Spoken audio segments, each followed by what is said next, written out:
Daily daily একই বালের ভেন্ডির তরকারি খেতে খেতে আর ভাল লাগে না, খেতে খেতে আমার গাল পচে গেল। তুমিই খাও তোমার ভেন্ডির তরকারি। এই তোর কোন নাই ভালো মন্দ না তুই সেই বাড়ি জায়গা খাই আয়গা।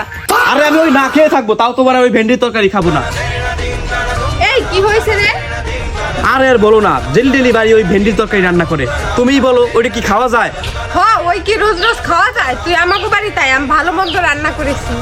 চলো। কি রান্না করেছো? ভেন্ডি ভাজা। বাল খায় আমার।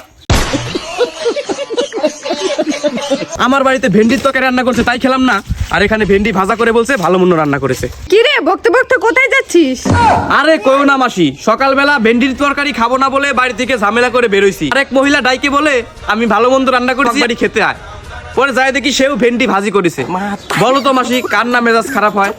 ওই মহিলাকে কি আক্কেল জ্ঞান নাই? যে ছেলেটা ভেন্ডির তরকারি খায় না তাকে আবার ভেন্ডি ভাজা খাওয়াচ্ছে। তুই আমাদের বাড়িতে আয়, খেয়ে যা। না বাবু, তোমাদের বাড়িতে গেলে ওই ভেন্ডি ভাজা আমারে খাওয়াই দিবানি। না না, আমাদের বাড়িতে ওই ভেন্ডি ভাজা টাজা চলে না। তুই আমাদের বাড়িতে আয়, তোকে ভালো মন্দ খাওয়াই দিবানি। খিদাও তো লাগিছে। ঠিক আছে চলো। ভাত দেওয়ার আগে বলো কি রান্না করেছো? আমরা ভেন্ডি ভাজাও খাই না, ভেন্ডির তরকারিও খাই না। ठीक है। তাহলে ঠিক আছে। ভেন্ডি সেদ্ধ। বাহ,